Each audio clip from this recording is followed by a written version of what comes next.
Good evening. Come closer to the fire.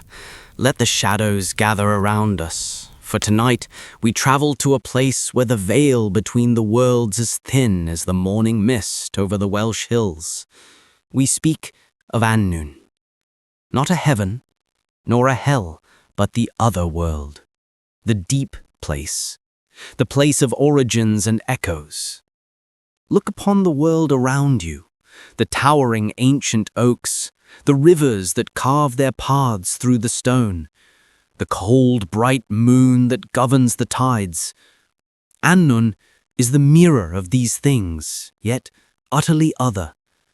A land of eternal twilight, of unsleeping magic, ruled by a sovereignty older than memory. The people of old believed that one could step from a sunlit meadow and find oneself on the dark shores of Annwn.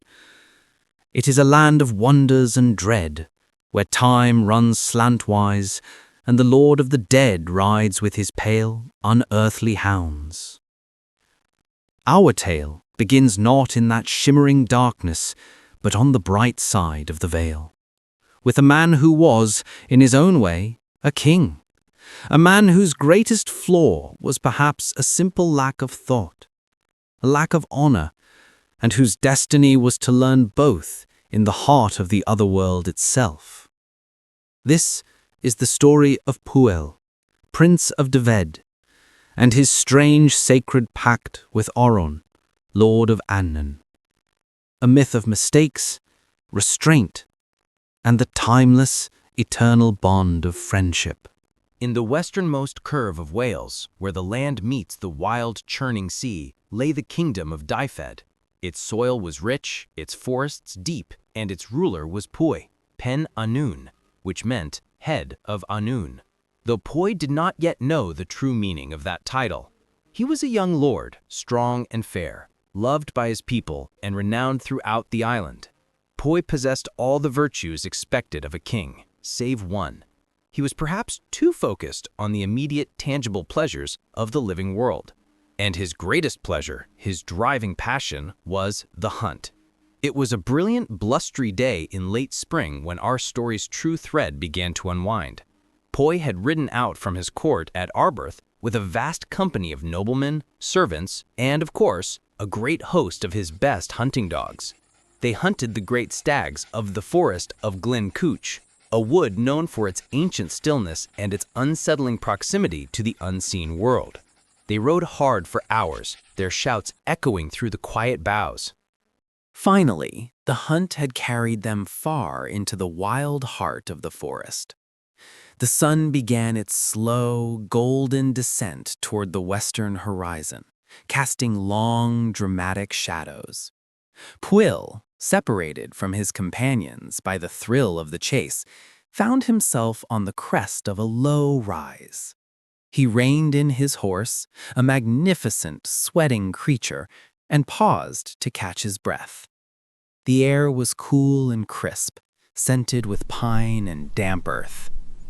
As he watched the valley floor below him, waiting for the sound of his own hounds, he saw a sight that froze the blood in his veins. Moving silently through a clearing was a stag. Not merely a stag, but one of the largest and most noble he had ever seen. Its antlers were vast, branching like winter trees, and its coat was a deep, velvety brown. But it was not the stag that held Pwyll's gaze. The stag was surrounded by a pack of hounds. They were unlike any creature of the mortal world Pwyll had ever encountered. Their bodies were an uncanny, dazzling white, like the pure, undrifted snow. And their ears were a vivid, shimmering red, as if stained with fresh blood or dyed in the essence of twilight. These were the hounds of the Otherworld, the King of Annwn. Pwyll knew instantly, instinctively, that he was witnessing something sacred and utterly forbidden. He was staring across the line that mortals must never cross. Yet they were hunting the same stag. We watched the otherworldly pack bring the mighty stag down. It was a silent, precise movement, a terrifying dance of fate. Then, a sudden blinding impulse, born of a hunter's pride and a king's spoiled self-will, swept over him. His mind was still fixed on the prize, the magnificent stag. He ignored the ancient warnings echoing in the deepest parts of his soul. He saw only a splendid kill, brought down by dogs that were not his own. He spurred his horse forward. He rode straight to the clearing, and with a series of sharp, commanding calls, he drove away the white and red-eared pack. They made no sound of resistance, not a single snarl, but melted away into the surrounding woods like mist consumed by the wind.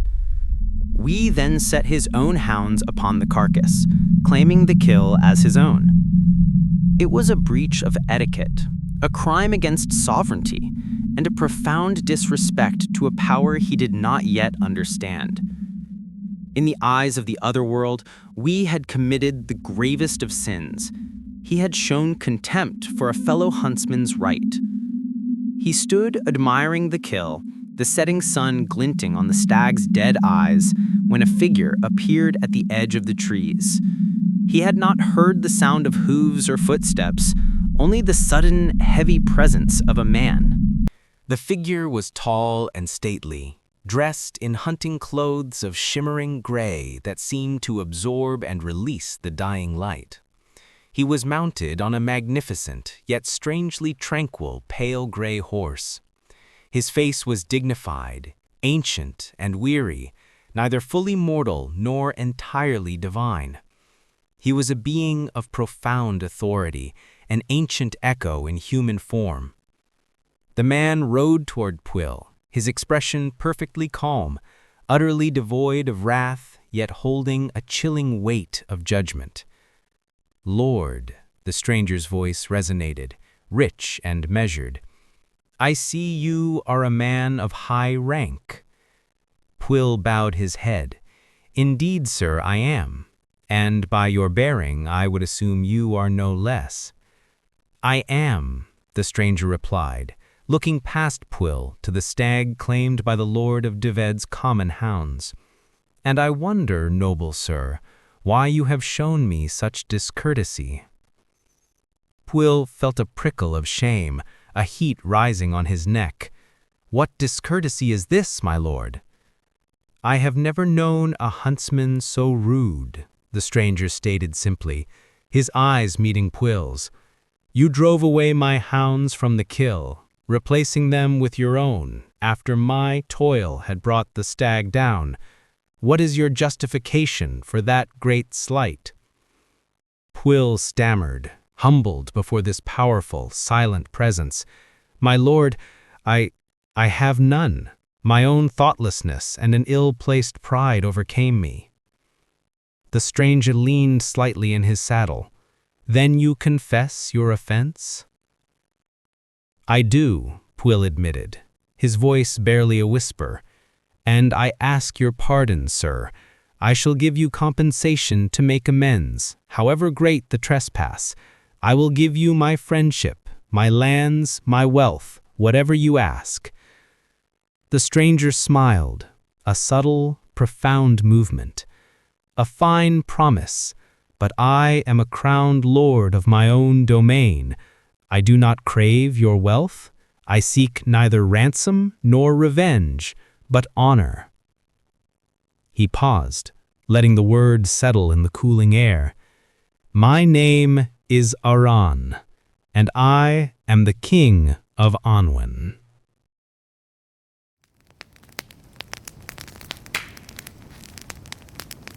Arawn, King of the Otherworld. Pwyll felt the cold certainty of fate wrap around him. He was standing on the doorstep of the magical realm, having insulted its sovereign. "Then what kind of amends can I make, great lord?" Pwyll asked, his voice now steady with resolve. "Tell me your need, and I shall fulfill it." Arawn's gaze was unsettlingly direct. "My need is not for wealth or land, Pwyll. It is for a man, one of great courage, whose appearance is like my own, and who can fulfill a solemn duty I cannot complete myself." He gestured to Pwyll's face, tracing the lines of their strange resemblance. "You and I," Arawn observed, "are perfectly matched in form and stature. Therefore, this is the amends I require. You shall trade places with me for a year and a day." Pwyll stared, aghast, yet recognizing the terrible justice of the demand. "You shall go to Annwn and rule in my place," Arawn continued, his voice softer now, almost conspiratorial. "And I shall go to Dyfed and rule in yours. For 1 year you shall be Arawn, and I shall be Pwyll. Neither of us shall reveal the truth to any living soul." "But why, Lord Arawn? Why this subterfuge? Why the need for a mortal king to rule your eternal realm?" Arawn's eyes darkened with an ancient weariness. "I have an enemy, Pwyll. His name is Hafgan, another crowned king of Annwn. He and I are perpetually at war, contesting the sovereignty of our world. Every year, on a fixed day, we are sworn to meet at a ford and fight a duel to the death." "And you cannot defeat him?" "I can," Arawn said with a quiet confidence that brooked no argument. "But I cannot slay him. My first blow is always the one that saves his life. The blow I strike leaves him wounded, but not mortal. He recovers, and the battle must begin anew the next year. It is a curse of my destiny, or perhaps a flaw in my very essence." He looked into Pwyll's eyes, a genuine plea in his voice. "You, Pwyll, a man of the living world, a mortal. You are capable of delivering the blow that will end this long and destructive war. You must go to the ford in my stead on the appointed night and strike the single blow that will slay Hafgan." Pwyll understood. This was not merely a punishment, but a cosmic duty, a path to redemption, and a strange honor. "And what of your duties in Annwn, Lord Arawn?" Arawn explained the covenant. "You shall sit upon my throne. You shall ride with my huntsmen and feast with my nobles. You will govern my kingdom, and you will sleep with my wife." Pwyll flinched, the words hanging heavy and charged in the dimming light. Arawn raised his hand, a look of profound trust on his face. "Hear me, Pwyll. You must not, under any circumstances, touch her as a husband would. She is a woman of immense grace and goodness, a sovereign in her own right. For the whole year and a day, you must simply lie beside her in silence. You must turn your back to her every night and refuse the temptation of intimacy. If you lie with her, she will know you are not me. And if she knows, my realm will fall to chaos and your life will be forfeited. You must treat her with the utmost courtesy and chastity, as a queen, a sister, or a sacred trust." Pwyll, struck by the gravity of the challenge, found his voice. "It is a high price for my foolishness, Lord Arawn, but a just one. I accept. I shall be your double, and I shall keep my honor clean in your kingdom and with your queen." Arawn, satisfied, gave a final solemn instruction. "We exchange not only appearance, but our minds. Do not fear. In Annwn, you will think as Arawn thinks, know what Arawn knows, and remember what Arawn remembers. Only in your deepest essence, your soul, will you remain Pwyll." Arawn reached out a hand. Pwyll took it. And in that instant, a great change swept over both men. They exchanged not only their likenesses, but the atmosphere that surrounded them. Pwyll gaining the subtle air of ancient authority, Arawn gaining the slightly more robust aura of the mortal king. Pwyll watched the new Pwyll mount the pale gray horse and ride silently away into the twilight toward Dyfed. Then, turning his face to the west, he saw a path open up before him, dark and winding. The way to Annwn had been revealed. Pwyll entered the Otherworld. Annwn was a realm of deep quiet and subtle illumination. The light was never harsh, never the blazing gold of a Dyfed summer, but a perpetual silver-grey twilight, like the deep hour before dawn. The air was thick with the scent of 100 unknown vibrant flowers and the cold metallic taste of deep magic. The court of Arawn was a place of high echoing halls, built of black marble and shining silver. Pwyll, now wearing the guise of Arawn, was immediately recognized and welcomed. He sat upon the throne, and the knowledge of his duties, the history of the realm, and the names of his nobles came to him unbidden, just as Arawn had promised. He ruled with a wisdom and dignity he had not possessed as Pwyll. He learned to speak with the patience of a king who deals not with decades, but with centuries. He learned to hunt the strange, glittering beasts of Annwn's plains. He feasted with the lords and ladies, sampling wines that tasted of stars, and meats that dissolved on the tongue like a dream. Yet, the core of his year of trial was the chamber he shared with Arawn's wife. She was everything Arawn had described, gracious, beautiful, and utterly devoted. Every night, after the feasting and the affairs of the realm were concluded, Pwyll would accompany her to their chamber. The temptation was immediate and relentless. Pwyll was a young, virile man, and the Queen of Annwn was a stunning example of grace. She offered him no temptation herself. She treated him with the calm affection and expectation due to a beloved husband. But every night, Pwyll restrained himself. He would speak a few gentle words to her, expressing his contentment with her presence. Then they would lie down on the vast, soft bed.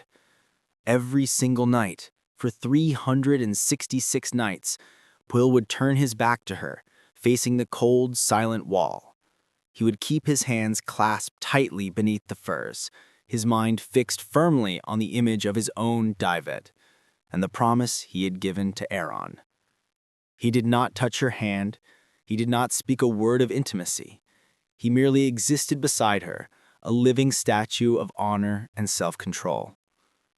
And every morning, the queen would wake up, kiss him lightly on the cheek, and believe he was truly her husband, Arawn.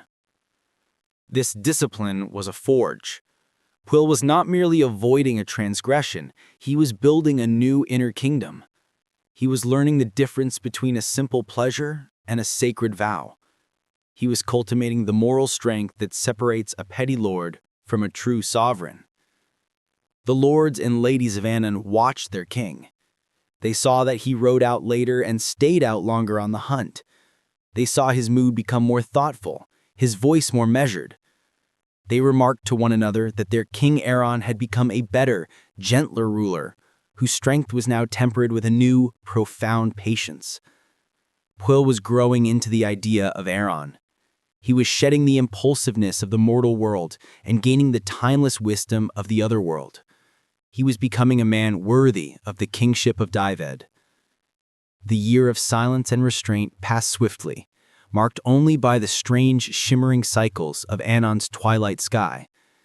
Then came the final, fateful night, the night of the duel. The appointed day arrived. Pwyll, dressed in the gleaming pale silver armor of Arawn, rode out to the ford of the two worlds. He was alone, as tradition demanded, with only the silent, immense landscape of Annwn for company.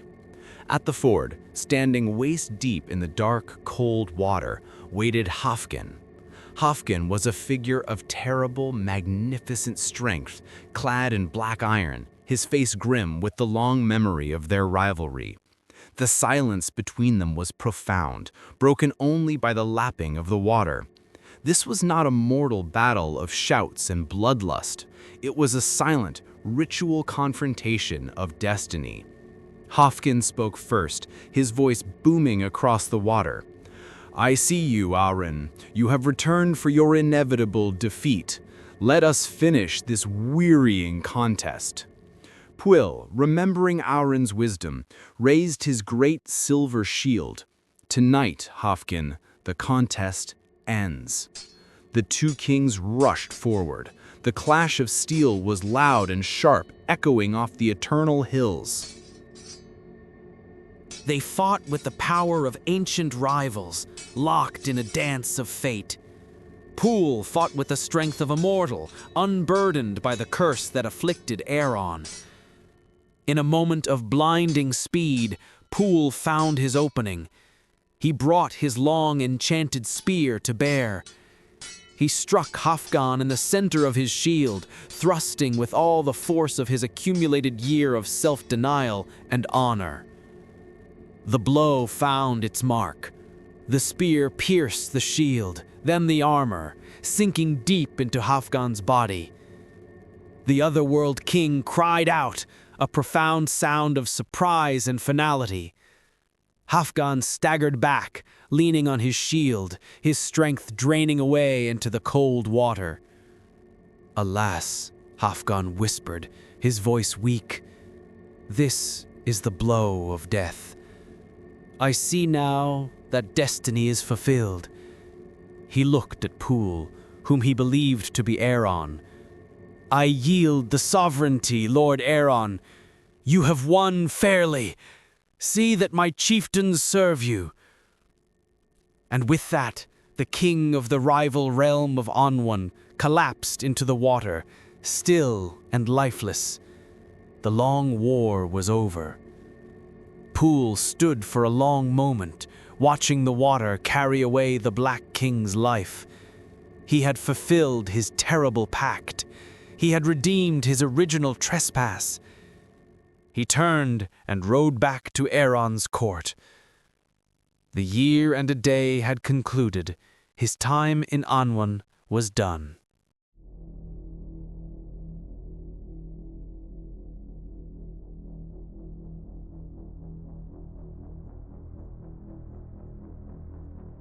Pwyll rode out from the black marble halls of Annwn and back to the edge of the forest of Glyn Cwch, the place of his original transgression. There, waiting by the old moss-covered oak, was Arawn, King of Annwn. He was once again clad in his shimmering gray, and he greeted Pwyll, still in the guise of Arawn, with a wide, generous smile. They dismounted from their horses. The atmosphere of both worlds seemed to hold its breath. "Welcome back, Pwyll, Prince of Dyfed," Arawn said. "Welcome back, Lord Arawn," Pwyll replied, and they exchanged their guises once more. The subtle change rippled across the forest floor like a wave. Pwyll was Pwyll again, filled with the warmth of the living world. Arawn was Arawn, regaining the profound, ancient weight of the Otherworld. Arawn looked upon Pwyll with immense respect. "Tell me all, Pwyll. Tell me how you governed and how you guarded the secret of my wife." Pwyll recounted his year, the ruling, the hunting, the feasting, and the silent nights. He spoke of his discipline, the promise he had kept, and the purity of his conduct with the queen. Arawn listened, his expression growing more pleased with every word. When Pwyll finished, Arawn took his hand and clasped it firmly. "Pwyll," Arawn declared, his voice ringing with genuine emotion, "you are the most honorable of men.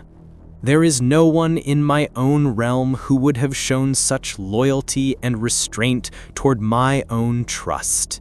You are a true friend, and you have earned my eternal gratitude." Pwyll then asked of Arawn's time in Dyfed.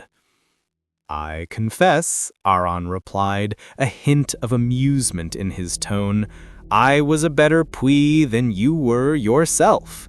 I ruled your kingdom justly, settled your disputes wisely, and brought peace and prosperity to your land.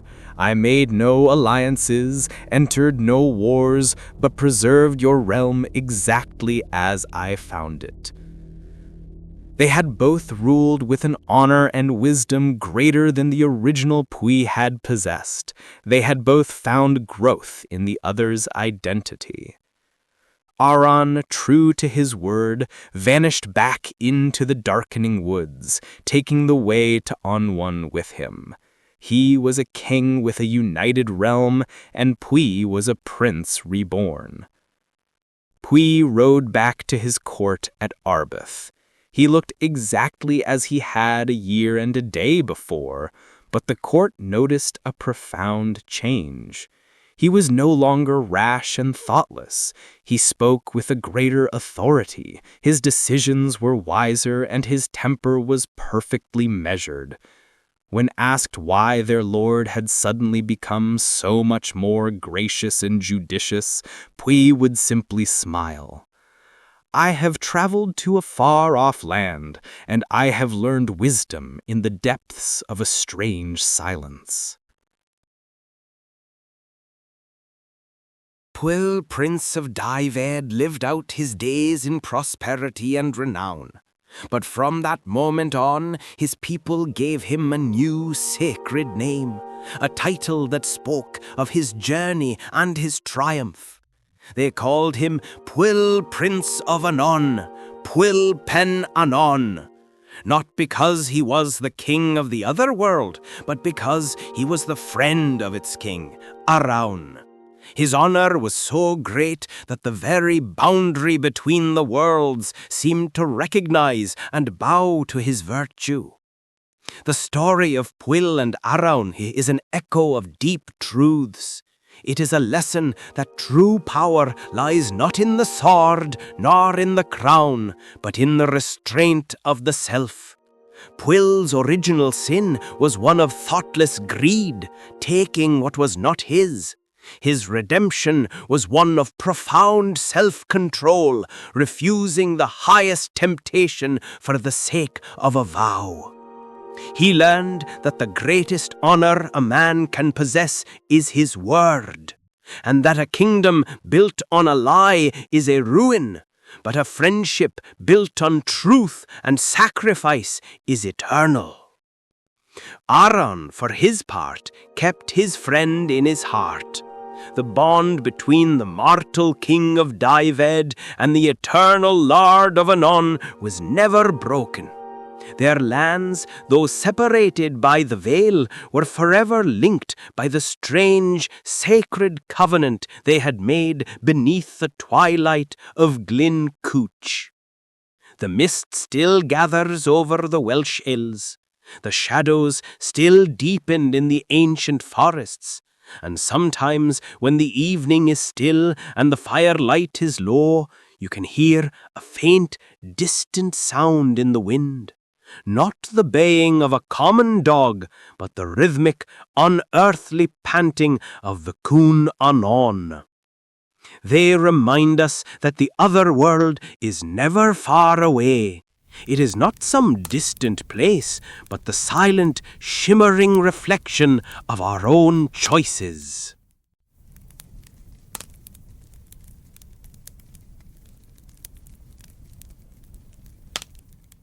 And so ends the tale of Pwyll, Prince of Dyfed, and Arawn, Lord of Annwn, the first branch of the great tree of Welsh myth, the Mabinogi.